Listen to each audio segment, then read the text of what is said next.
and present desktop. And let's go.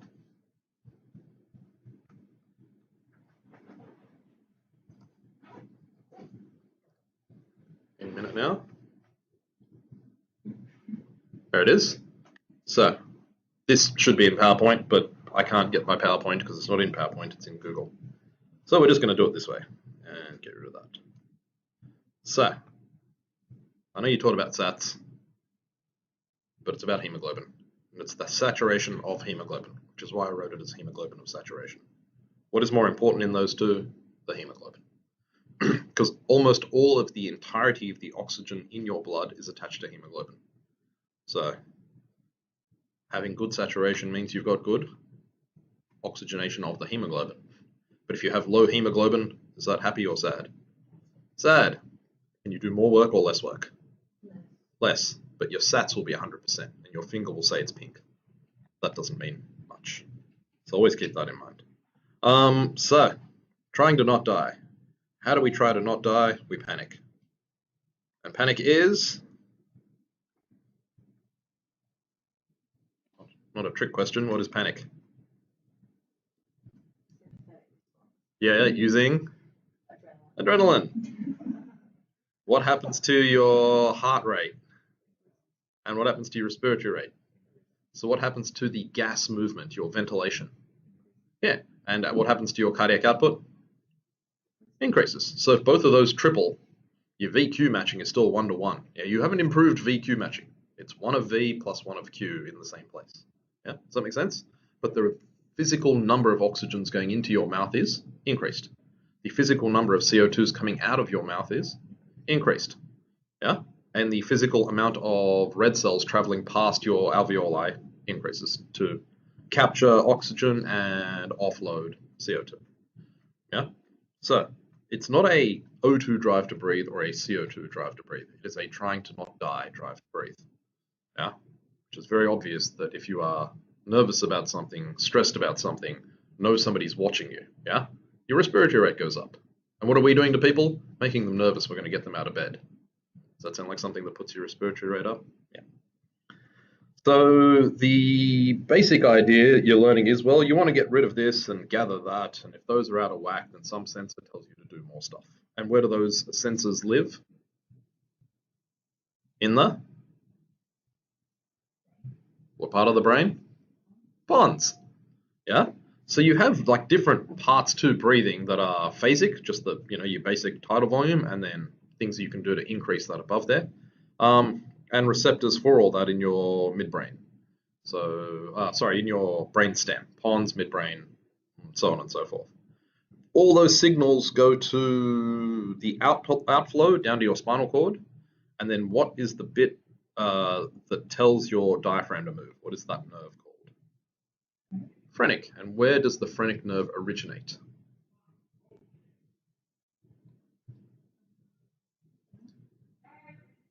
Something, something, something keeps you alive. Yeah, C3, C4, C5. 3, 4, 5 keeps you alive. Yeah, phrenic nerve. And if your phrenic nerve contracts, does your diaphragm move? And if your diaphragm moves, do your lungs get longer? Yeah, but what other muscles do you need in order to actually effectively inhale? Abs? Yeah? No? Regular muscles. So the abs are contracting to give you lateral basal expansion. And what else gives you rib movement? Intercostals. Yeah. The ones in between the ribs help move the ribs. The ones below the ribs help block against your diaphragm to reverse the origin and insertion of your diaphragm. That is to say, you get lateral basal expansion because you have abs. And the proof of that is our mate in ICU with a spinal cord injury. He does not have abs. So when he breathes in, his chest sinks inwards and his abdominal contents move the other way. And that is called paradoxical breathing. Yeah. Sorry, can you just close the door? Somebody having a very weird phone call out there.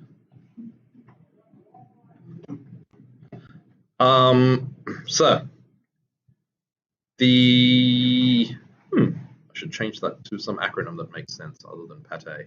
Oh, it could be pate. Don't make pate of yourself. Tape. Pete? We'll leave it as pate. Well, actually, I've got to stick the C in there. Somebody's got to come up with some way of sticking the C in there. Anyway, more to the point, you have sensors for CO2 and O2 in your blood vessels and in your brain, and all of that says do some stuff. And by do some stuff, we mean breathe more and move your heart more.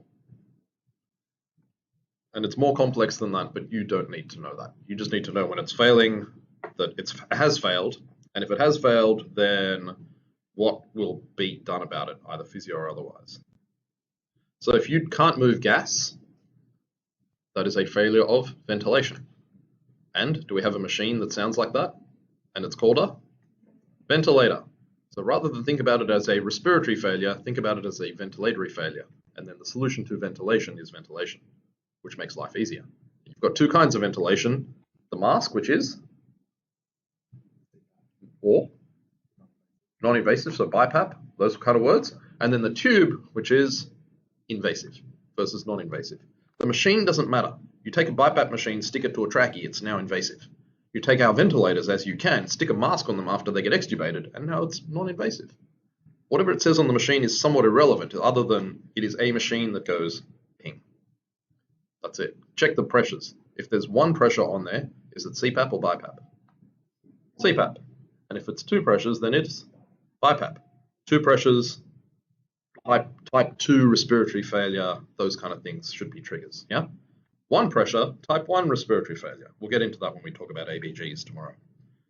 But that's just a real simple way that just occurred to me decades ago. I went, why didn't I just learn that at school? Because the person teaching me didn't understand that. So, red cells. Red cells contain what? That is to say, why are they red? Iron. And how many? So iron makes up the heme of the hemoglobin. Yeah, heme meaning iron, hematite, and oglobin meaning protein. Yeah.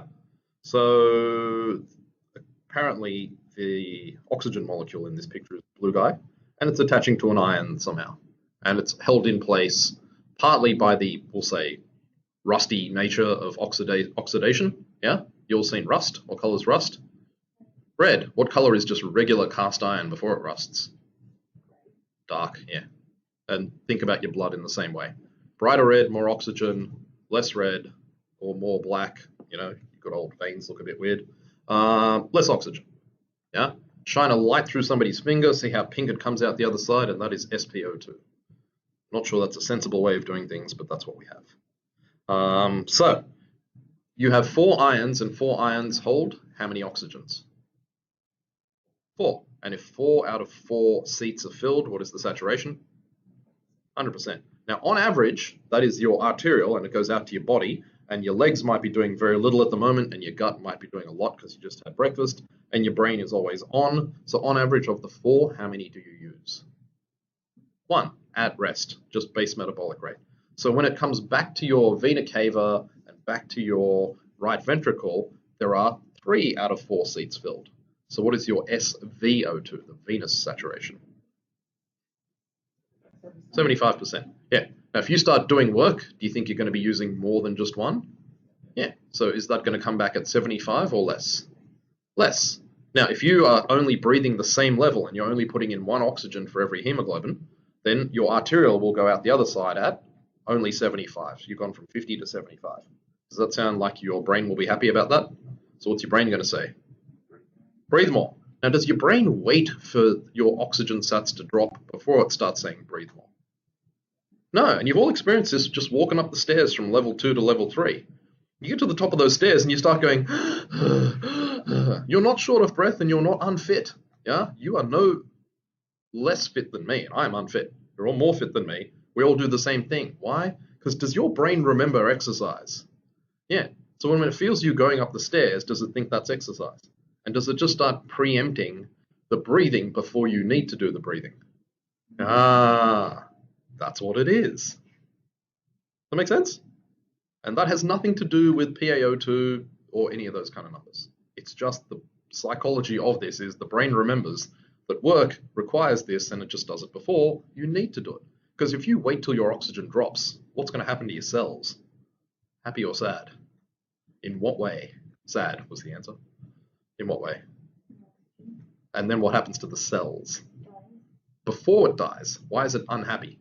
Death is obviously somewhat happy because it doesn't have to do any work anymore. Think about if you want to put it in the terms of metabolism, that is the good metabolism to make ATP, which is called, with oxygen, is aerobic. Yeah, and the one without oxygen is called anaerobic. So the good one makes more ATP, and the other one makes some ATP but less, and it also has an endpoint that isn't carbon dioxide, and the endpoint is lactic acid. And what does that do to your pH? Yeah. And if you have too low a pH, what do you get? Ceviche instead of pate.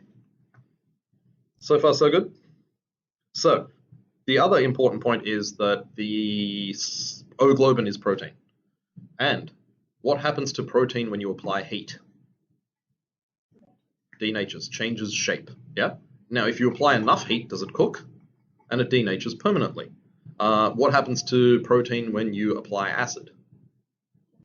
Ceviche. Yeah, denatures. Now, if you just apply a small amount of acid, it will change shape, but not irreparably. Yeah? Now, you're taught that that's a bad thing. Is it really a bad thing? Yeah? Thinking about, that's what we're going to get to in a sec, thinking about a red cell that's in your legs, yeah? Does that sound like a warmish kind of place when you're doing exercise? Yeah. Now, think about a red cell when it's in your lungs and exposed to outside air. Is that going to be warmer or colder? Colder. Now, think about the pH in your quads, yeah? Because you're doing work at all times and generating CO2 and lactic acid at all times. So relative to your blood, will your quads have a higher or lower pH? Lower. And your actual intramuscular pH is probably about 6. And what's your blood pH? 7.4. Yeah, 7.35. Always just use the average number, give or take. Yeah, for simplicity, you don't have to give me the range. Just give me the mean. Yeah, and then we'll work from there. So in your quads and near your quads, lower pH and more temperature. Yeah, in your lungs, a higher pH because you're getting offloading all that CO2 and exposed to outside air, which is generally cooler, so a lower temperature. So will the protein in your hemoglobin change shape because of those things? Yeah, and that's this thing they've taught you badly. Because they taught you it's a line. It's not a line, it is a very large range. If I just draw a square in here, every one of those numbers is true at a different temperature and at a different point in time. Yeah? So it's not like, oh, this number equals this number. That number never equals that number. For one very simple reason. Can you actually have a saturation of 83%? No, you have some hemoglobin that's saturated at 100 and some hemoglobin that's saturated at 75. Yeah, that's a very important point, that this is quantized, yeah? Quantized just means there are discrete levels, yeah? I learned quantum physics better than I learned physio to this day. But yeah, it's quantized. It can only be one of those things. It can't be somewhere in between in the sense of quantum physics allows that. This doesn't really, unless the oxygen tunnels, which it probably can. So, we just did the think about the muscles and think about the lungs. Now, I want you to think about hemoglobin as something that either holds oxygen or throws oxygen, yeah? Because if all it did was hold oxygen, would it deliver oxygen to your tissues? No. So in your tissues, do you want it to be throwing oxygen? And the throwing, think about the PaO2 is the artery, and the pressure, oxygen's a basketball, and the higher the PaO2, the further that basketball gets thrown from the capillary. Yeah, so if you've got capillary, cell, and another capillary, you want to throw that oxygen as far as possible from each of those capillaries so that every cell gets plenty of oxygen so that they have what kind of metabolism? Aerobic, which generates more ATP than anaerobic. Yeah? So if you have a situation where you want to be throwing the oxygen further, that would be a higher PaO2 for the same saturation. And that is how hemoglobin changes shape, so that for the same saturation here, you've got P something O2 1, P something O2 in the middle, and then P something O2 higher up. Yeah? So do you want to be throwing the oxygen in your tissues like further? So that is where you have this, more CO2, i.e. more hydrogen ions. And what's that going to do to the pH? Yeah, and also in that area, what's going to be the temperature in your muscles? Higher, higher, yeah. And the more work you're doing, you reckon the warmer your muscles? And the more work you're doing, you reckon the more the CO2? And the more work you're doing, you reckon the lower the pH? Yeah, and that curve will shift more to a higher throwing of oxygen to deliver more oxygen. Yeah, does that make sense? Now, you get back to your lungs where the opposite is true. The exposure to the outside world means there is less CO2, less hydrogen ions, a higher pH, and a warmer scenario. So at that point, what the graph is actually telling you is it will hold oxygen, that is to say there's a lower P something O2, and therefore it has a greater tendency to grab the oxygen. Does that make sense? Yeah. Now think about what the opposite has to happen in and around all this. Yeah, the curve is kind of pointless for anything other than, see this steep part of the curve? Do they tell you that's a good thing or a bad thing? Do they tell you to be worried about the steep part of the curve? Yes, vaguely remember that? Yeah. Are you dead right now? No. Does this curve exist? Yes. Therefore, it isn't a bad thing. Because if it was a bad thing, would you be dead already? This curve exists because this curve is better than a straight line or some other variation on the thing. Does that make sense? Yeah. This is the evolutionary endpoint of, I don't know how long red cells have been around for, but dinosaurs probably had red cells. Who knows? Who doesn't have red cells? What animal has blue cells? No, I think they still have hemoglobin. What kind of crab? There is a particular kind of crab that has not iron, but copper. They're really ancient looking. They're called horseshoe crabs. They're really, really strange. They look like proper ancient. I don't know. I've never tried. I've seen them in the wild a couple of times, but I've never tried to eat them. No. They look a bit too weird to eat. I'll eat anything, but, you know, I was not hungry enough to need one. Yeah, again, I'm talking about vertebrates. Yeah. I think, I know chickens for a fact, and therefore most birds have red blood. Yeah. So, yeah, copper does hold oxygen, yeah? Does copper oxidize? Yeah. And that's all those wonderful copper colors that you see when stuff goes rusty from the copper perspective rather than that. Horseshoe crabs are important for science and medicine for other reasons, and you can Google that in your own time. That's why I bring it up. But the steep part of the curve tells you that actually this is something good, because what happens is that this steep part is, even though I've dropped from 4 oxygens to 3 oxygens, if I go from there to there, then that is a lot of movement, yeah? But if I go from 3 oxygens on there to 2 oxygens, it has to catch up, but you get the point. 2 oxygens, see the distance between there and where I guess 75 saturation was? It's a much smaller change in PaO2, much smaller drop. Does that mean I'm throwing the basketball nearly as far as if, in fact, because of the change of curve, am I throwing that nearly as far at 50 as I would at 75? Yeah, if the conditions require it. Does that make sense? That's why the numbers themselves don't matter and the hemoglobin does, because the hemoglobin sorts all this out. Now, part B of that is when you are using oxygen, what are you using it for? How? How does oxygen have energy? How do you make ATP? What else do you need other than oxygen? Glucose. And glucose contains carbons. Yeah? And the carbon chains is what you use to release energy. Fats contain carbons. Carbon chains is what you use to release energy. Store energy, release energy. Where does the glucose get its energy from? That is the sugar. What makes the glucose/sugars? No. Where do you get it from? Food. And what makes the food? No. Plants. And how do plants make glucose? And what? Photosynthesis. You are the opposite of photosynthesis. If you just understood how a leaf worked, which you learned back when you were in year 6, and you just take the opposite of that, that's you. Yeah? If you just understood what you learned in year 6 as how photosynthesis works and reverse every bit of that, that is the physiology of an animal in its simplicity for this purpose. So what does a plant need to make glucose? Carbon dioxide and water and sunlight. So what is the sunlight part of that? Photons, energy. Yeah? Do photons contain energy? Yeah, my 2-year-old knows that one. We have a quantum mechanics for babies book. So the energy is stored by taking carbon dioxide and water and stringing them together into not a C1, but a C6H12O6. And you combine them and you use energy to combine them. Why does the plant do that? Well, it uses that for energy later, but it also uses those as a structural element.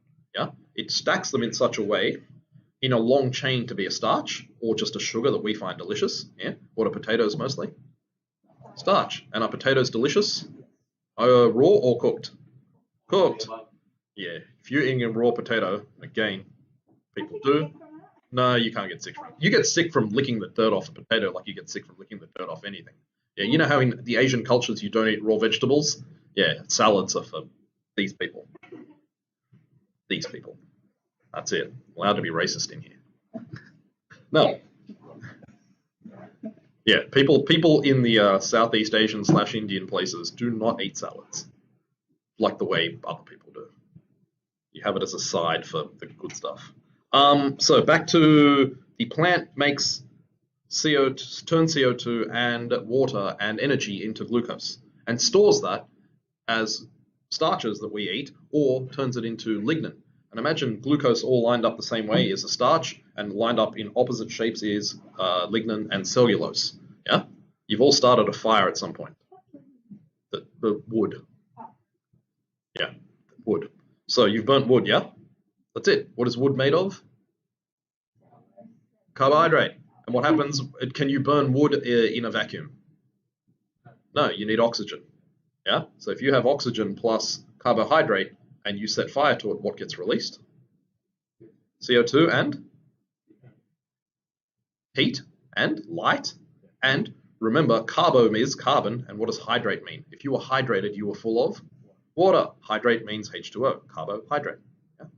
Nice and simple. So CO2 and water get released and heat and energy. Now, you do that inside you, but are you actually on fire right now? Adam is on fire. No, call 911. So where do you do that as a controlled burn?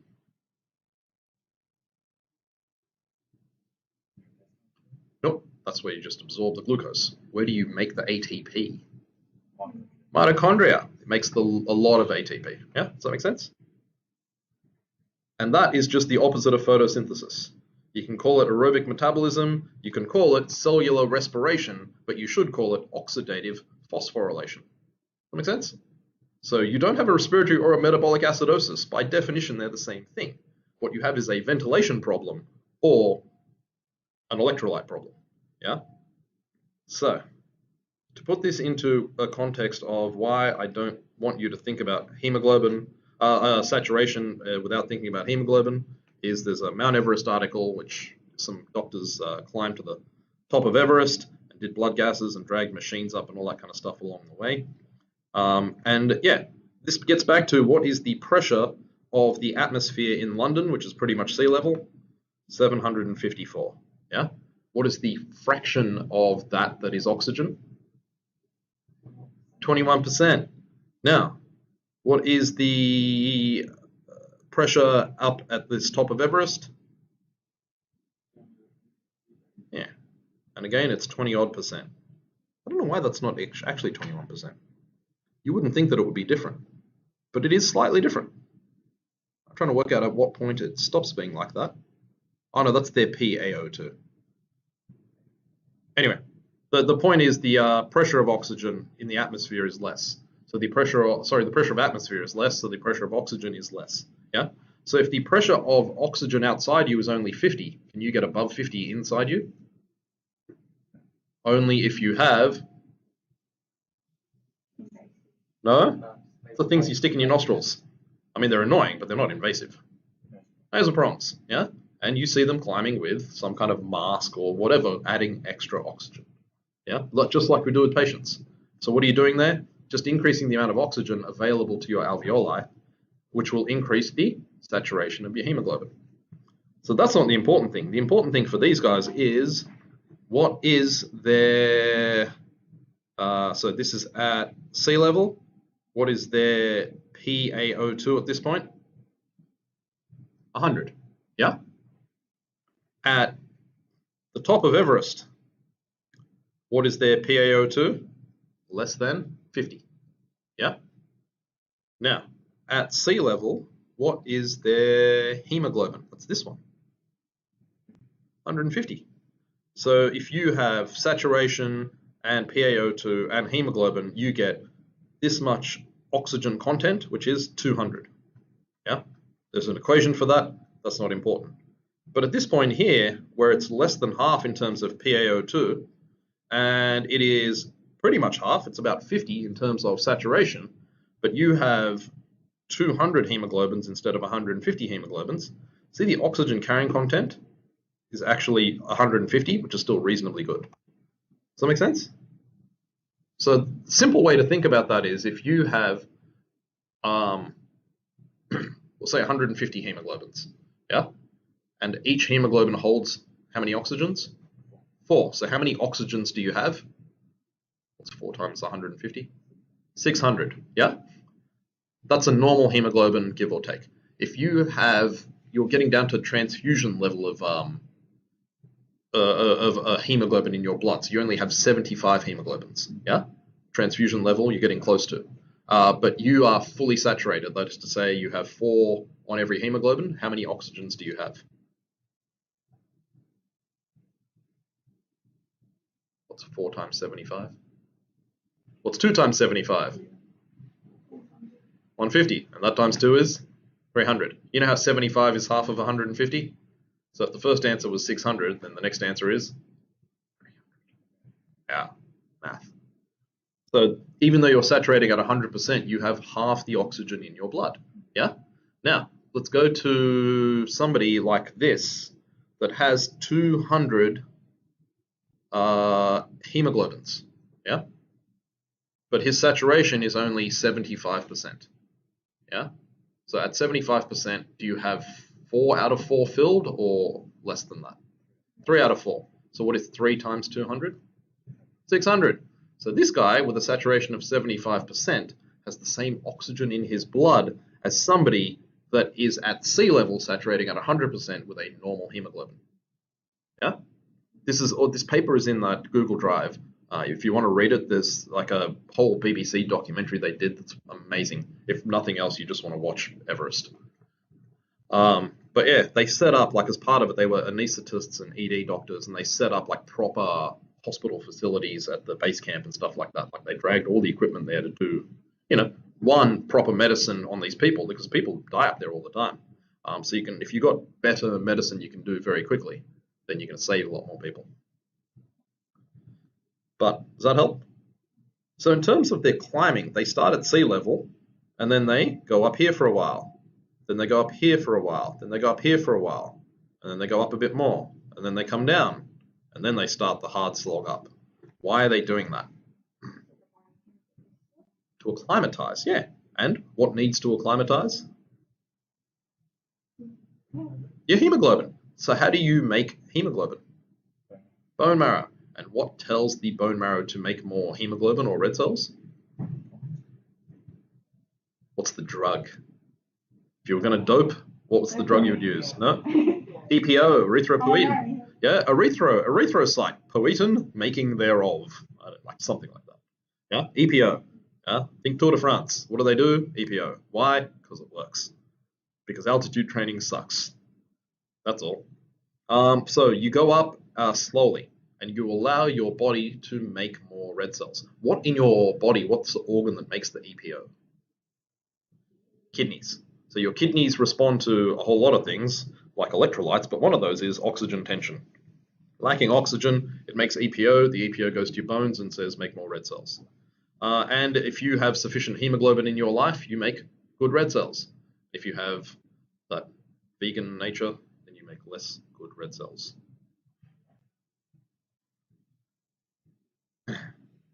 Microcytic anemia. That is to say, you make the same number of red cells, but the red cells are smaller and have less hemoglobin in them because you have less.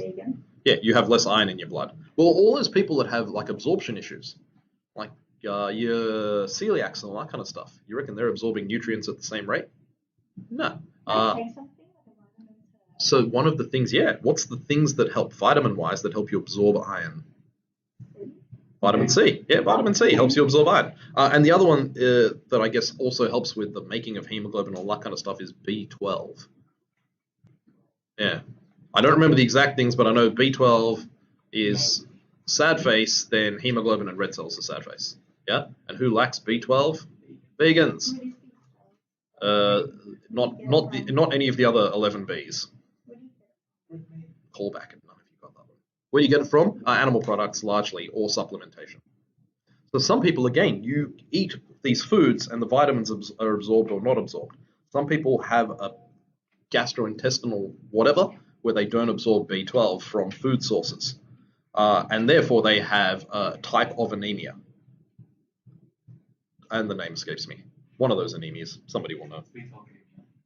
Anyway, so if you can't absorb B12, does taking tablets help? Not very well. So instead of taking a tablet, what can they do? Yeah, give you the jab in the butt with the B12 a couple of times a year maybe. Your liver can store B12 up to about 400 days worth. So you can be vegan for exactly 1 year and then start to suffer the consequences. So all those people that have been vegan for 6 months and are feeling great, yeah, ask them in another year.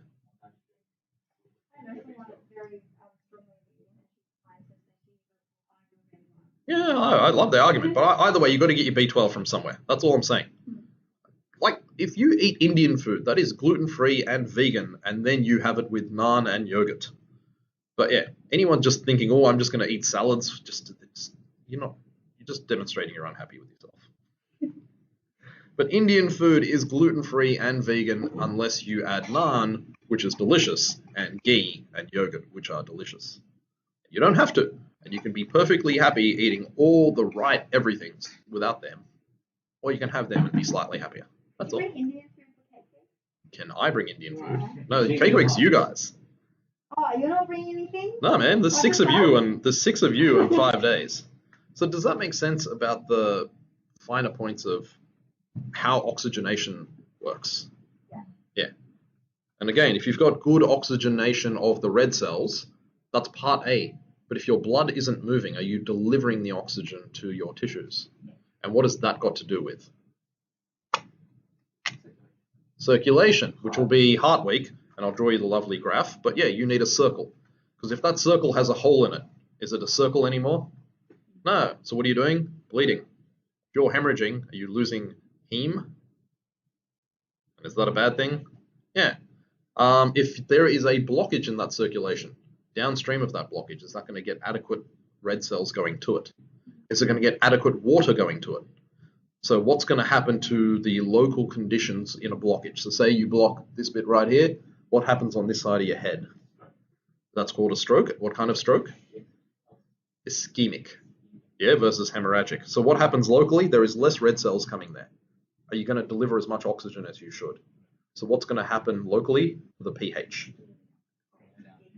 Decrease, because you still need to burn stuff, but you're burning stuff without oxygen, so that results in lactic acid. Yeah, very simplified version. Now, if you're not bringing oxygen in and red cells in, what are you not carrying away? Carbon dioxide. So what happens to the CO2 locally?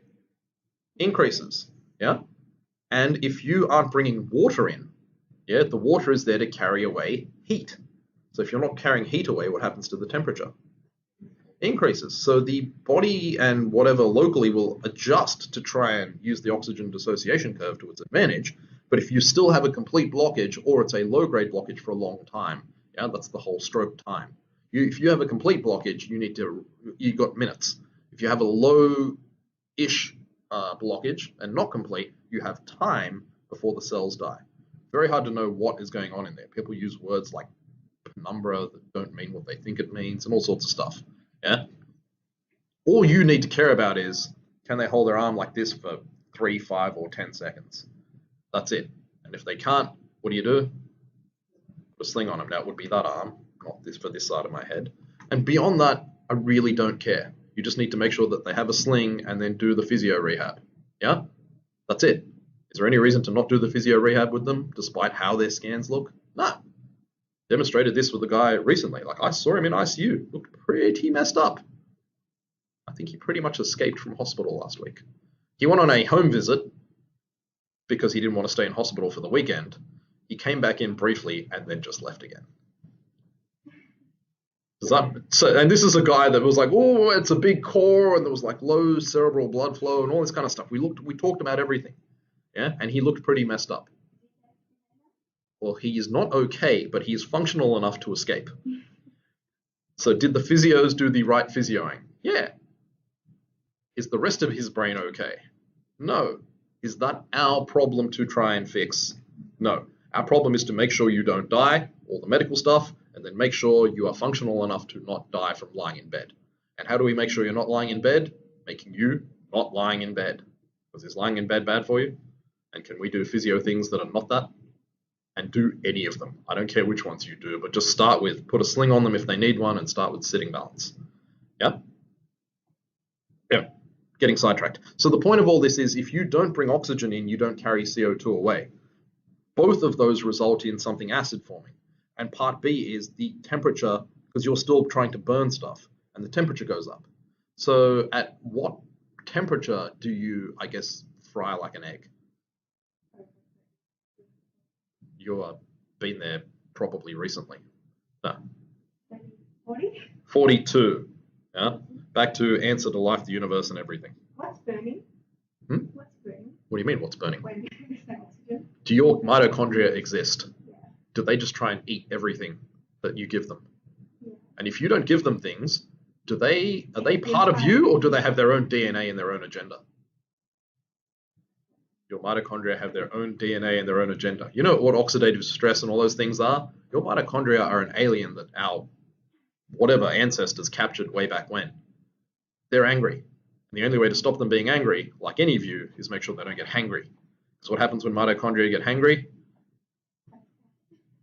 Yeah, well, no, that is how you get them hangry. You need oxygen to proceed from the surface stuff, the glycolysis, to proceed into the mitochondria. Yeah, without oxygen, it doesn't proceed to those steps, and that's how you end up with lactic acid. And lactic acid is only going to make the cell membrane of the mitochondria angry. Yeah, you need oxygen and glucose to feed them. Yeah, for simplicity, if it can't eat glucose, and I'm not saying this is true, but this is where I see it in my head. What other macros do you eat other than glucose? Fats and proteins. Now, what is your brain made of? Glucose, fat, or protein? Fat and protein. So if your mitochondria can't eat glucose, what are they going to eat? Itself. Necrosis. Yeah? Not saying that's the absolute truth, but just think about it in those terms. Why did this happen? Well, the mitochondria are a fire that want to eat, and they don't care about you. So they'll just keep eating everything in their vicinity until there's nothing left to eat, and then they explode. Yeah? So if you restore oxygen flow as soon as possible, do your mitochondria get hangry? A little, but not a lot. Yeah? If it takes a long time to restore flow, well, then you may preserve some bits, and some bits got too angry, and some bits exploded, and some bits imploded. Yeah? Necrosis, apoptosis, all those kind of words come in. Yeah? It's not just, oh, oxygen, ischemia, death. Like, there is a massive range of all these things from A to B, and the end point of all of those is the cell died and exploded, necrosis, or the cell died because it knew it was unhappy, wound all the internal processes down, and didn't release all the crap from inside the cell outside the cell. Yeah? Because remember, what is a nerve full of? Neurotransmitters. Do you want those neurotransmitters running freely around your brain? You want to wind them down before the cell explodes. Yeah? Apoptosis versus necrosis. Good way to die, bad way to die. That's all. So, don't cook and don't ceviche inside your head. Cook and ceviche outside yourself, because that's delicious.